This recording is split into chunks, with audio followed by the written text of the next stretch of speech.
In the quiet town of Croftbridge, there was a library unlike any other. It sat on the edge of the village, where cobblestone streets twisted into forgotten alleys, and the mist that hung around the buildings was always just a little thicker. Croftbridge was a place frozen in time, where the world outside seemed to pass it by without noticing. It was a place where history lingered like a forgotten secret, and sometimes secrets could be dangerous. Etan, a 12-year-old boy with a deep fascination for the past, found the library one rainy afternoon. He had always been drawn to old books and dusty corners of the world, and the library of Croftbridge promised more than just stories, it promised history. But history had a way of hiding its darkest truths. As Etan crossed the threshold of the library, a strange shiver ran down his spine. The air was musty, thick with the weight of forgotten pages. The librarian, an old woman with thick spectacles, gave him a knowing look as he entered, as though she had been expecting him.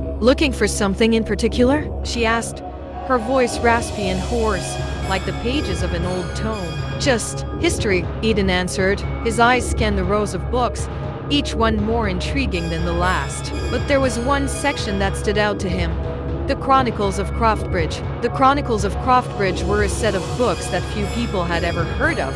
The titles were written in faded ink, barely legible, and their leather covers cracked with age. Etan's fingers itched to open one of them, and he did, carefully peeling back the fragile cover. The first page was blank, but as he turned each successive page, the words appeared strange and unsettling, as though they had been written in blood. The pages spoke of terrible events, people who had vanished, and families that had been torn apart by something they could not comprehend. It was as if the history of the town was cursed, and those who tried to learn too.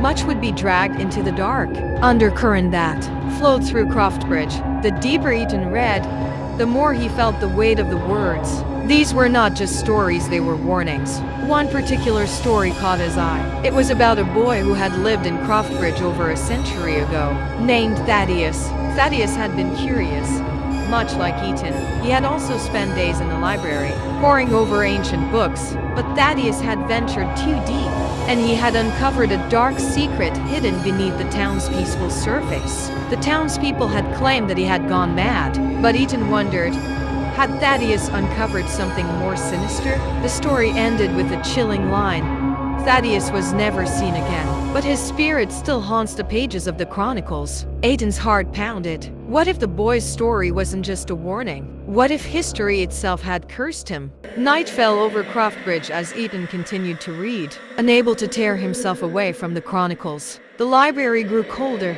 the shadows deeper, as if the books themselves were watching him. It wasn't long before he heard a soft whispering, like a murmur of voices from the past. "Etan!" The whisper came from behind him, soft yet unmistakable. Etan whipped around, but the library was empty. The old librarian had disappeared, and only the sound of the rain tapping against the windows filled the silence. He shook it off, convinced it was just his imagination playing tricks on him. But the whisper grew louder, more urgent, and it began to sound like his name. Etan read deeper. Against his better judgment, Etan turned back to the book. The pages seemed to turn of their own accord, flicking rapidly until they stopped at a new story, one that was different from the others. This one was about a terrible creature that dwelled in the town's deepest, darkest corners. A creature born from the forgotten past, bound to the town's history like a shadow. It was called the Wraith of Croftbridge. The story described how every generation,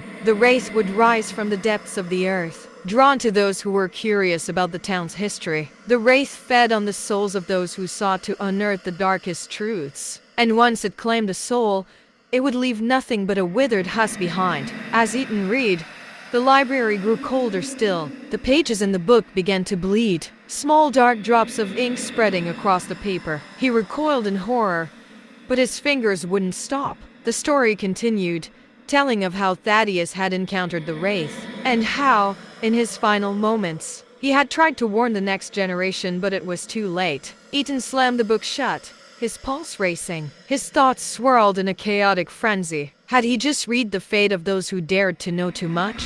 Was the wraith real? And was he now its next victim? A low guttural growl broke the silence. It came from deep within the walls of the library, like something ancient stirring from its slumber. The sound was unnatural, echoing through Etan's bones. He rushed to the door, but it was locked. Panic surged through him as the growling grew louder, closer. Suddenly, the air around him grew thick, suffocating. He could feel a presence, something cold, dark, and vile. The wraith was real, and it was coming for him. The lights flickered, casting long, ominous shadows against the walls. In the dim light, Etan could see something shifting, something that shouldn't have been there, a figure emerging from the darkness. Its form tall and twisted, with hollow eyes and a skeletal frame. The wraith. Etan stumbled back, his heart pounding in his chest, but the creature's grip tightened, pulling him toward it.